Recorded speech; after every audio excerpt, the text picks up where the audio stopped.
በስመ አብ ወወልድ ወመንፈስ ቅዱስ አሐዱ አምላክ። በስመ አብ ወወልድ ወመንፈስ ቅዱስ አሐዱ አምላክ። በስመ አብ ወወልድ ወመንፈስ ቅዱስ አሐዱ አምላክ አሜን። ቸርነት የባህሪ ገንዘቡ የሆነ ቸሩ አምላካችን ልዑል እግዚአብሔር በአንድነቱ ምንታዌ በሦስትነቱ ርባዬ የሌለበት በአንድነትና በሦስትነት ሲሰለስ ሲቀደስ የሚኖር ምልአቱ ስፋቱ ርቀቱ በሰማይም በምድርም የመላ ስልጣንና መንግስት የባህሪ ገንዘቡ የሆነ የፈጠረውን ፍጥረት በየሰዓቱ በየዕለቱ በየዓመቱ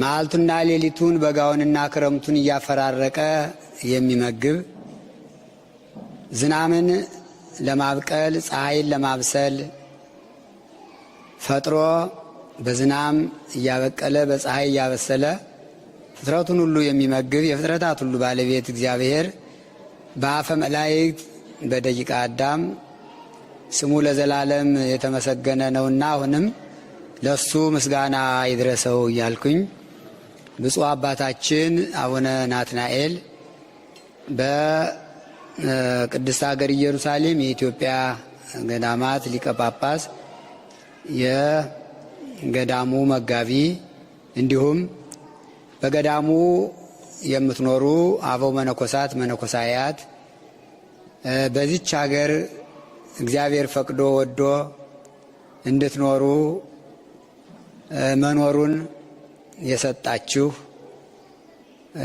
ምእመናን አባቶችና እናቶች፣ ወንድሞችና እህቶች እንዲሁም ሕፃናት ቅዱስ ሥጋውን ክቡር ደሙን ለመቀበል ተዘጋጅታችሁ ለብዙ ሰዓት እውነተኛውንና አማናዊውን የክርስቶስን ቅዱስ ሥጋውን ክቡር ደሙን የተቀበላችሁ ለመቀበልም በደጅ ጥናት ያላችሁ ሁላችሁም እንደሚገባችሁ በየስማችሁ በየማዕርጋችሁ በየጾታችሁ አንድ አምላክ በሚሆን በአብ በወልድ በመንፈስ ቅዱስ ስም እንደምን አደራችሁ? እንደምን አረፈዳችሁ? እንደምን ከረማችሁ? እንኳን አደረሰና አደረሳችሁ። አሜን። እናንተን ካላችሁበት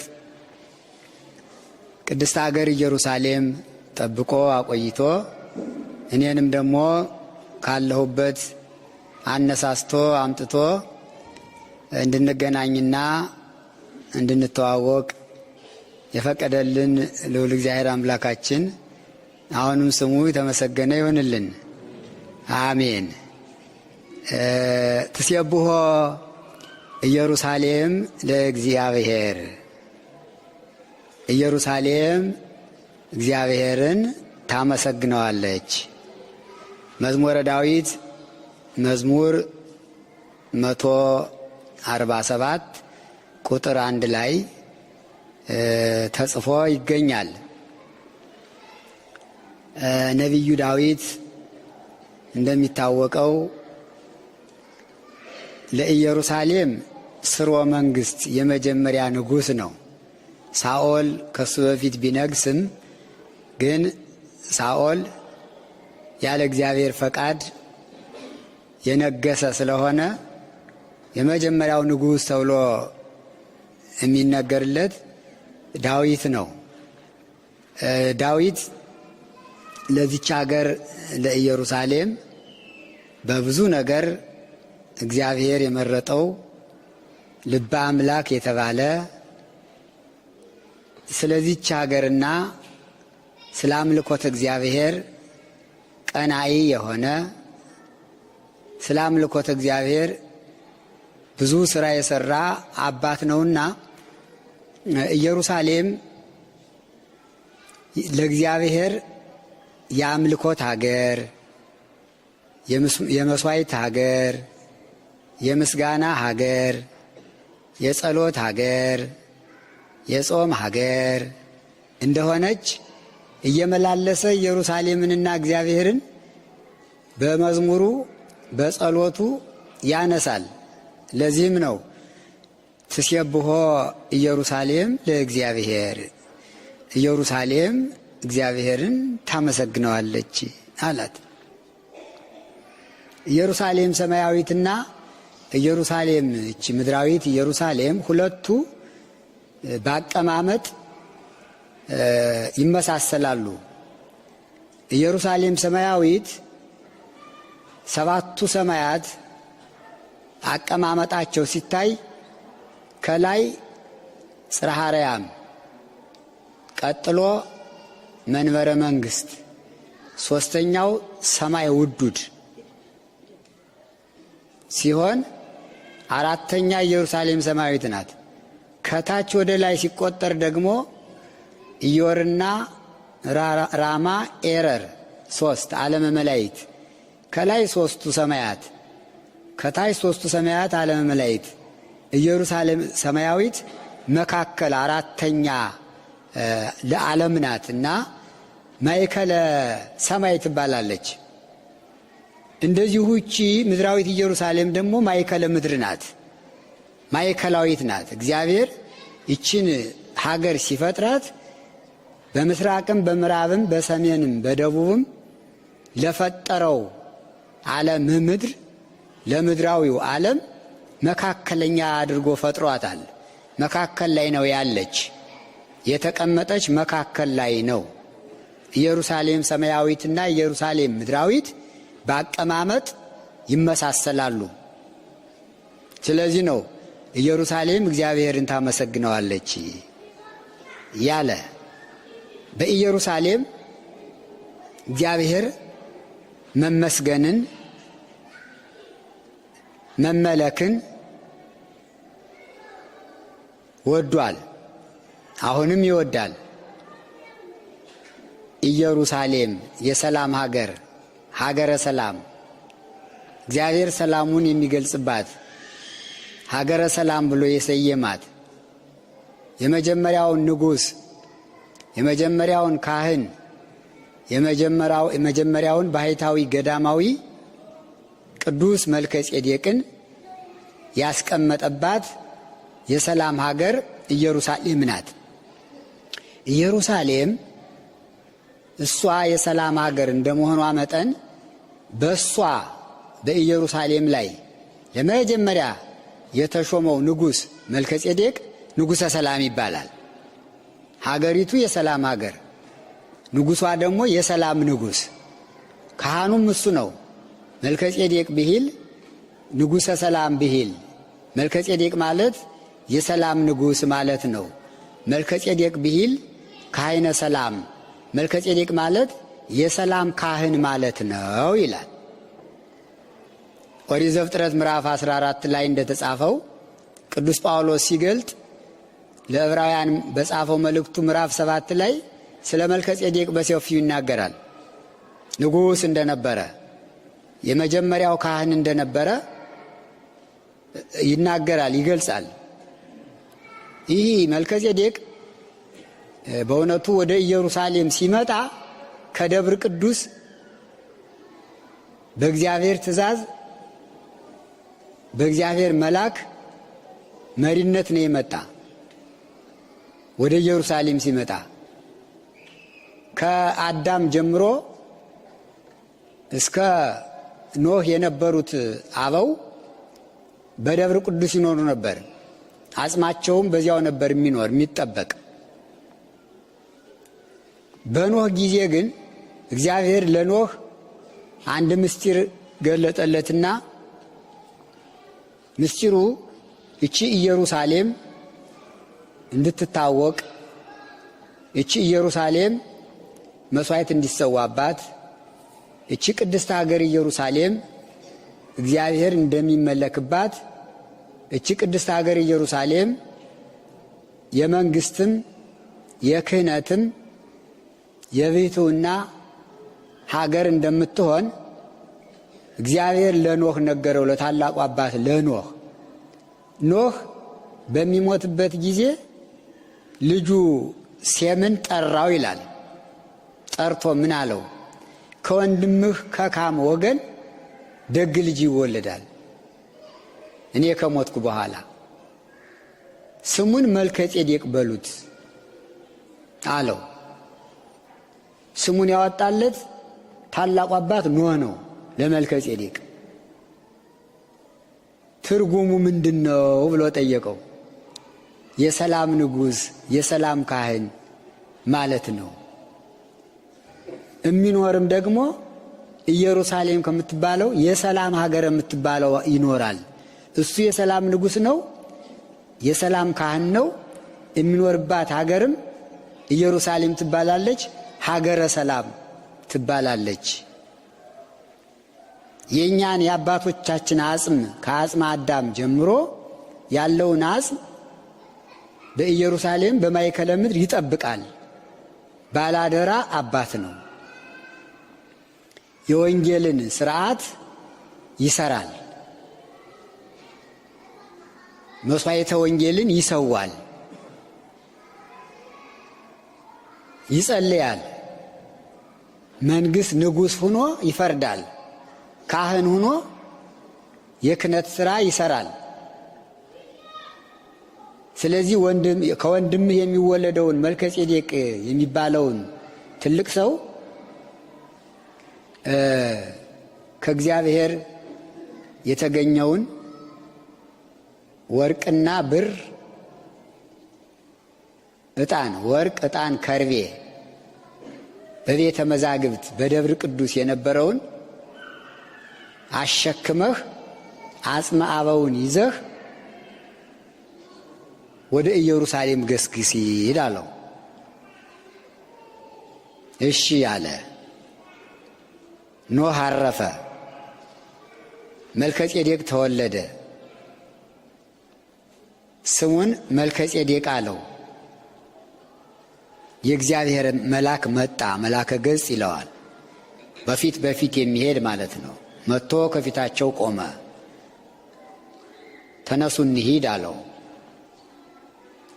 ሴም የተባለው አባት የወንድሙ የካምን ልጅ መልከጼዴቅን ይዞ የእግዚአብሔር መልአክ እየመራቸው የአባቶቻችን አጽምና ወርቁን፣ ዕጣኑን፣ ከርቤውን ይዘው ከደብረ ቅዱስ ወርደው ኢየሩሳሌም ደረሱ። ኢየሩሳሌም እንደደረሱ ማእከለ ምድር ከምድር መካከል ከዓለም መካከል ያለችውን ቦታ የእግዚአብሔር መልአክ አሳየው። ይቺ ምድር ማእከለ ምድር ትባላለች ስሟ። ከዚች ምድር ላይ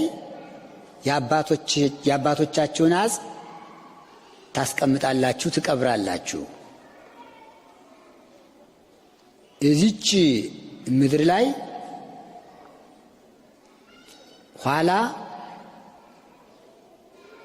ከሦስቱ አካል አንዱ አካል እግዚአብሔር ወልድ ተሰቅሎ ዓለሙን ያድናል። ኋላ ከነገደ ይሁዳ የሚወለድ ዳዊት ተነስቶ ትንቢት ተገልጦለት እግዚአብሔር ሰ ንጉሥ ውእቱም ቅድመ ዓለም ወገብረ መድኃኒተ በማእከለ ምድር፣ እግዚአብሔር ቅድመ ዓለም ሳይፈጠር ንጉሥ ነው። ወገብረ መድኃኒተ በማእከለ ምድር፣ በማእከለ ምድር በምድር መካከል በኢየሩሳሌም ተሰቅሎ መድኃኒትን ያደርጋል፣ ዓለምን ያድናል ብሎ ይናገራል። ትንቢት ይነገራል። መስዋዕቱ የወንጌሉ መስዋዕት የክርስቶስ መስዋዕትነት በመልከጼዴቅ ተጀምሮ እስከዚያ ድረስ ይቆያል። አንተ ከዚህ ትቀመጣለህ፣ ባላደራ ነህ፣ የዚች ማእከለ ምድር ብሎ ቀራንዮ ላይ ማእከለ ምድር ሴም መልከጼዴቅን አስቀመጠው። ስሙንም ነገረው። መልከጼዴቅ ስምህ ንጉሠ ሳሌም፣ የሳሌም ንጉሥ ማለት ነው። ንጉሠ ሳሌም ብሂል ንጉሠ ሰላም ብሂል። ቅዱስ ጳውሎስ ለዚህ ነው ከዚሁ ተወልዶ ከዚሁ አድጎ ታሪኩን ስለሚያውቅ ስለ መልከጼዴቅ ሲጽፍ መልከጼዴቅ ማለት የሳሌም የኢየሩሳሌም ንጉሥ ማለት ነው። ንጉሠ ሳሌም ማለትም ንጉሠ ሰላም የሰላም ንጉሥ ማለት ነው ብሎ ነገረው። የሰጠው አደራ ብዙ ነው። አጽመ አበውን ተቀብሏል። አጽመ አበውን እንደተቀበለ ከዚያው ላይ አስቀመጠው፣ ቀበረው ቀራንዮ ላይ። አጽመ አዳም እዚያ ላይ በስዕል የምናየው ከስዕለ ስቅለቱ ግርጌ አጽመ አዳምን እናየዋለን። መድኃኔ ዓለም ክርስቶስ ከአጽመ አዳም ላይ ተሰቅሎ በደሙ ጠብታ በውሂዘ ደሙ ቅዱስ አንጽሖሙ ለመሃይምናን ወለሕዝብ ንጹሐን ይላል ሊቁ። ንጹሕ በሆነው በከበረ ደሙ ፈሳሽነት ምእመናንን ሁሉ አነጻቸው፣ ቀደሳቸው። አጽመ አበውን እዚያ የተቀበረውን የአባቶችን አጽም ሁሉ ቀደሰው። ጸበለስን በልተው የመጣባቸውን ኃጢአት ሁሉ ደመሰሰላቸው። በውሂዘ ደሙ ቅዱስ አንጽሖሙ ለመሃይምናን መሃይምናንን ሁሉ በከበረ ደሙ ፈሳሽነት ንጹሕ አደረጋቸው እንደሚለው ሁሉ አጽመ አበው ከዚያ ተቀበረ። ወርቁ፣ ዕጣኑ፣ ከርቤው ለመልከጼዴቅ ባደራነት ተሰጠ። ከዚያ አያይዞ የመንግስትና የክህነት ሥራ እንደሚሰራ ነገረው። ሴም ካህን ነህ፣ የሾመህ እግዚአብሔር ነው። መልከጼዴቅ ካህኑ ለእግዚአብሔር ነው የሚለው መጽሐፉ። መልከጼዴቅ የእግዚአብሔር ካህን ነው ይለዋል። ሹመቱን የሰጠው እግዚአብሔር ነው። ትሴብሖ ኢየሩሳሌም፣ ኢየሩሳሌም እግዚአብሔርን ታመሰግነዋለች ሲል ነቢዩ ዳዊት የነ መልከጼዴቅን ምስጋና ሁሉ አብሮ በመግለጽ ነው። የእግዚአብሔር ካህን ነህ፣ ክህነት አለህ፣ ክህነትህ የእግዚአብሔር ምሳሌ ነው ይላል። ክህነቱ ለመልከጼዴቅ በአምሳሊሁ ለወልደ እግዚአብሔር ይነብር። የመልከጼዴቅ ክህነቱ በእግዚአብሔር ልጅ አምሳል ነው።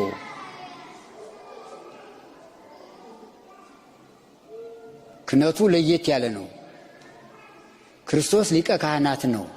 ሊቀ ካህናት ይባላል። ግን ለሊቀ ካህናትነቱ ምሳሌው መልከጼዴቅ ነው። የክርስቶስ የሊቀ ካህናትነቱ ምሳሌ መልከጼዴቅ ነው። መልከጼዴቅ በክህነት አገልግሎት ሲያገለግል ህብስተ አኮቴት ጽዋዐ በረከት በስንዴና በወይን መስዋዕት እየሰዋ እግዚአብሔርን ያመሰግን ነበር። በሰርክና በነግ ጸሎት ያደርስ ነበር። የክህነቱን ሥራ እየሰራ የመንግስት ሥራ ደግሞ ይሰራ ነበር። ይፈርድ ነበር፣ ያስታርቅ ነበር። አስታራቂ ነው። ህዝቡን በጊዜው የነበሩትን ሰዎች ይመራ ነበር፣ ያስተዳድር ነበር። ሁለተኛው የመልከጼዴቅ በኢየሩሳሌም በማእከለ ምድር ይሰጠው የነበረው አገልግሎት የብሕትውና አገልግሎት ነው። ይህንም ሴም ሲነግረው ምንድን ያለው? የላመ የጣመ እንዳትበላ፣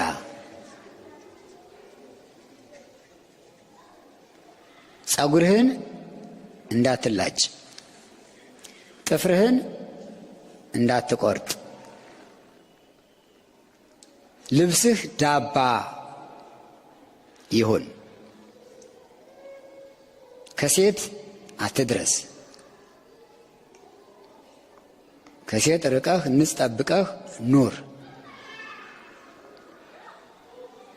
ብሎ ስርዓተ ብሕትውናን ስርዓተ መንግስትን ስርዓተ ክህነትን ያስተማረው ማዕከለ ምድር ኢየሩሳሌም ላይ ነው።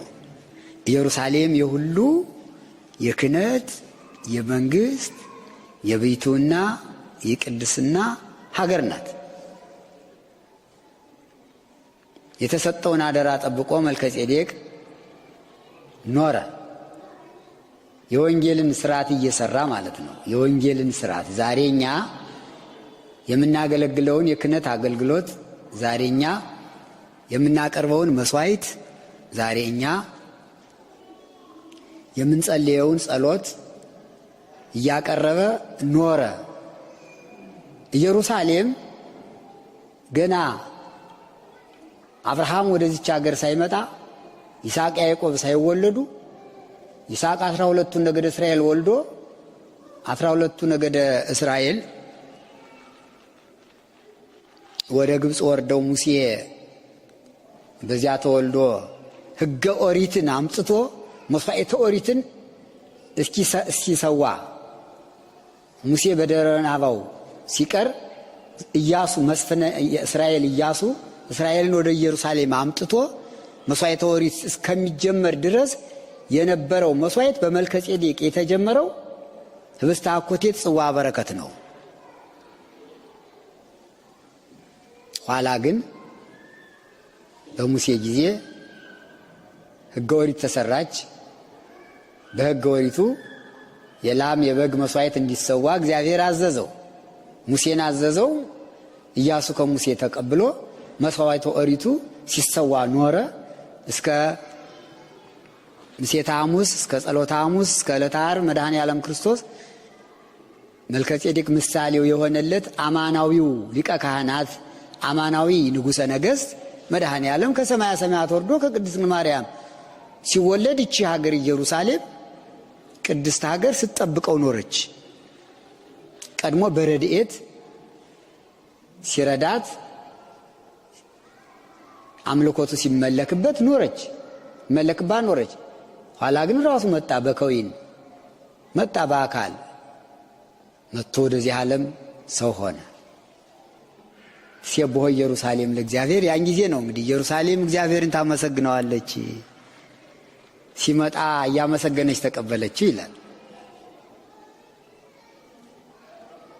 ማቴዎስ ወንጌል ምዕራፍ 21 ላይ ስለ ሆሳዕና ሲናገር ይህ ማን ነው ብላ ሀገሪቱ ኢየሩሳሌም እልል እያለች ተቀበለችው ይላል፣ አመሰገነችው ይላል። እንግዲህ እቺ ሀገር የሰላም ሀገር፣ የክህነት ሀገር፣ የመንግስት ሀገር ስለሆነች ሁሉ የተደረገባት ሁሉ የተሰራባት የመልከጼዴቅ ዘመን ዘመነ አበው ነው። ሕጉም ሕገ ልቡና ነው። ከዚያ በኋላ ደግሞ ዘመኑ ዘመነ ኦሪት፣ ሕጉም ሕገ ኦሪት ነው። የኦሪቱም ሕግ የተፈጸመባት ሀገር ናት። በሕገ ልቡናም በሕገ ኦሪትም አምልኮት እግዚአብሔር ያልተቋረጠባት ሀገር ናት። ኋላም ደግሞ 5500 ዘመን ሲፈጸም ጌታችን መጥቶ ከዚህ ኢየሩሳሌም ከመቤታችን ከቅድስት ማርያም በሕቱም ድንግልና ተጸንሶ በሕቱም ድንግልና ሲወለድ ያለ ዘር ያለ ሩካቤ ተጸንሶ ሲወለድ የሕገ ወንጌል ሀገር ሆነች። የሕገ ወንጌል ሀገር ሆነች። አስራት በኩራቱን መልከጼዴቅ የተቀበለባት ሀገር ይች ሀገር ናት። ታላቁ አባት አብርሃም ከከላውዲዮን ወደ ካራን፣ ከካራን ወደ ከነዓን እግዚአብሔር ሂድ ብሎ እኔ ወደማሳየህ ሀገር ሂድና ተከተል፣ ማርና ወተት የምታፈስ ሀገር አለች ብሎ እዞት መጣ፣ ደረሰ። ከሎጥ ጋር አብሮ ነበረ። ሎጥ ተማርኮ ሲሄድ አብርሃም ሎጥን ለማስመለስ ሄደ። ጠላቶቹን ድል አድርጎ ሎጥን ካስመለሰ በኋላ ደስ አለው። አንድ ነገር ተናገረ ይላል።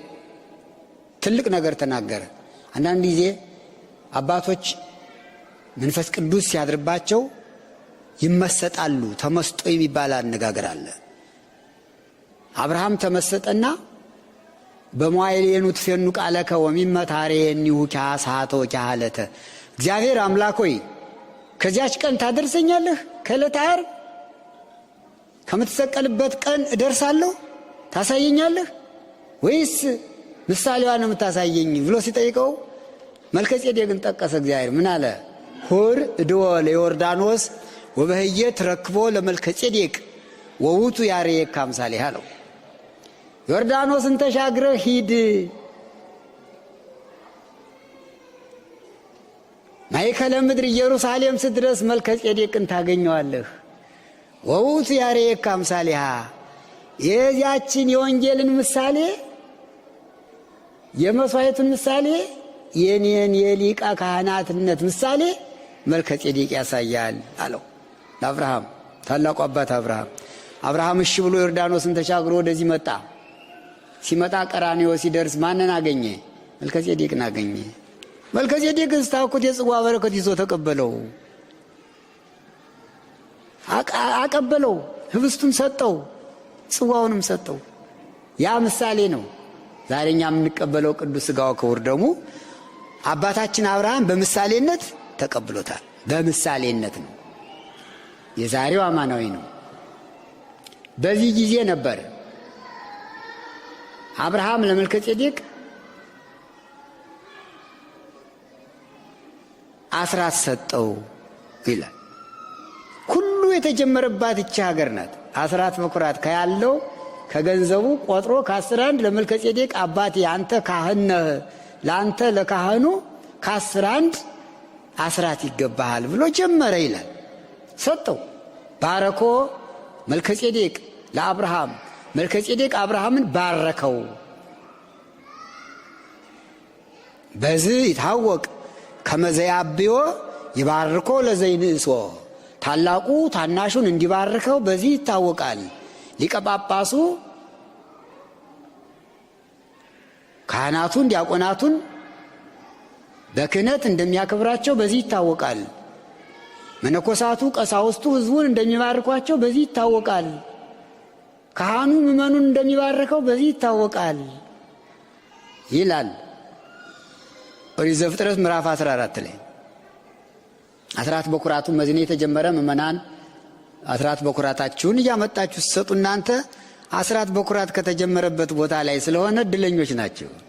ይህን ቤተ ክርስቲያን ጥሩ አድሳችሁታል። የዛሬ ስንት ዓመት መጥቼ ነበር፣ እንደዚህ አልነበረም። በእናንተ አስራት በኩራት ነው የታደሰ አይደል? ተባረኩ። የአብርሃምን በረከት ያሳድርባችሁ፣ የሳራን በረከት ያሳድርባችሁ እናቶች። አዎ እንዲህ ነው መስራት። ውስጡም ውጩም ታድሶ በማየቴ እጅግ ደስ ብሎኛል። እንኳን ደስ ያላችሁ። እናንተ እድለኞች ናችሁ። ሁሉ ከተፈጸመበት ቦታ ነው ያላችሁ። አብርሃም ይህን በረከት ተቀብሎ ተመለሰ። ካህኑም ዝም አላለም። መልከጼዴቅ ለአብርሃም የሰጠው ስጦታ አለ። ወርቅ፣ ከርቤ፣ ዕጣን ከመልከጼዴቅ እጅ ነው የነበረ። ለአብርሃም ሰጠው። ታማኝ አባት ያስፈልጋል። አብርሃም ምእመን ነው አይደል? ግን ከካህኑ ትልቅ አደራ ተቀበለ። ካህንም እኮ ለምእመን አደራ ይሰጣል።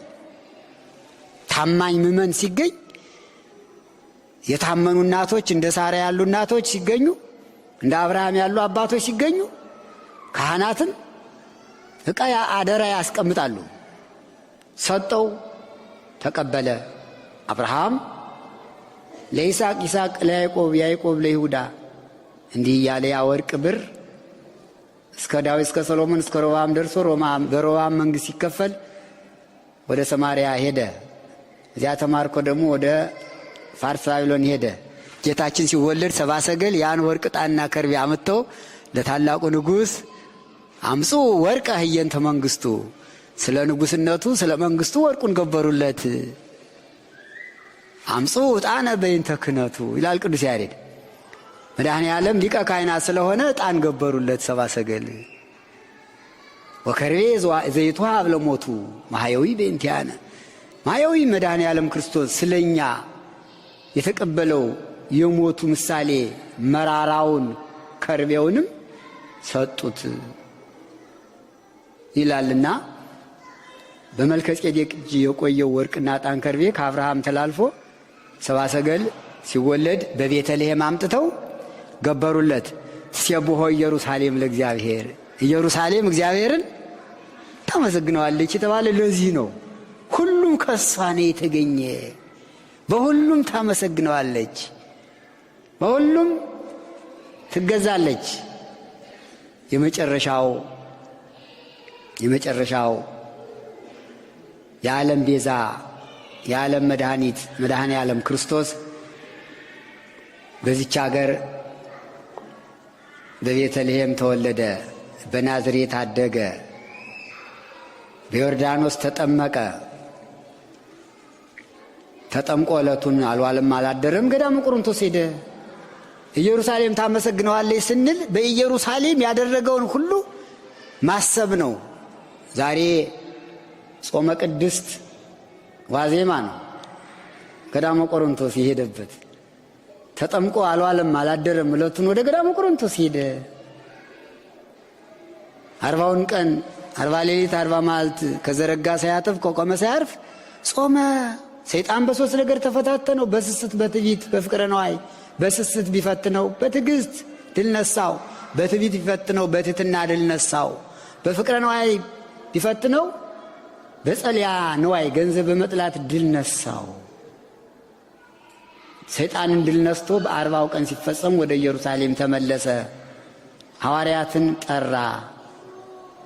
በሦስተኛው ቀን በመጣ በሦስተኛው ቀን ከሰርግ ቤት ተገኘው። አመሳልስ ለከብካብ ከሆነ በቃና ዘገሊላ ዮሐንስ ወንጌል ምዕራፍ 2 ላይ ያለው በሦስተኛው ቀን ከገዳመ ቆሮንቶስ በተመለሰ በሦስተኛው ቀን በሰርግ ቤት ተገኘ። የመጀመሪያውን ታምር ከዚህ ያደረገ። ሐዋርያት ጌትነቱን ታምራቱን አይተው አመኑበት። ከዚያ በኋላ 3 ዓመት ከ3 ወር ቅዱስ ወንጌሉን አስተምሮ ታምራቱን አድርጎ የተነገረው ትንቢት የተቆጠረው ሱባኤ የተመሰለው ምሳሌ ሲፈጸም የዓለም መድኃኒት የዓለም መዳን የዓለም ድነት ቀኑ ሲደርስ በ33 ዓመት ከ3 ወር መጋቢት 27 ቀን በዚያች በማእከለ ምድር ተሰቀለ። ነቢዩ ዳዊት እግዚአብሔር እሰ ንጉሡ እምቅድመ ዓለም ወገብረ መድኃኒተ በማእከለ ምድር፣ እግዚአብሔር ንጉሥ ነው በምድር መካከል በኢየሩሳሌም ድነትን አደረገ ብሎ እንደተናገረው እዚያ ላይ ተሰቀለ። መከራውን አሳለፈ። 13ቱን ሕማማተ መስቀል ታገሰ። ለእኛ ሲል ተገረፈ፣ ተሰቀለ፣ ተቸነከረ። መከራውን ተቀብሎ ዓለምን አዳነ።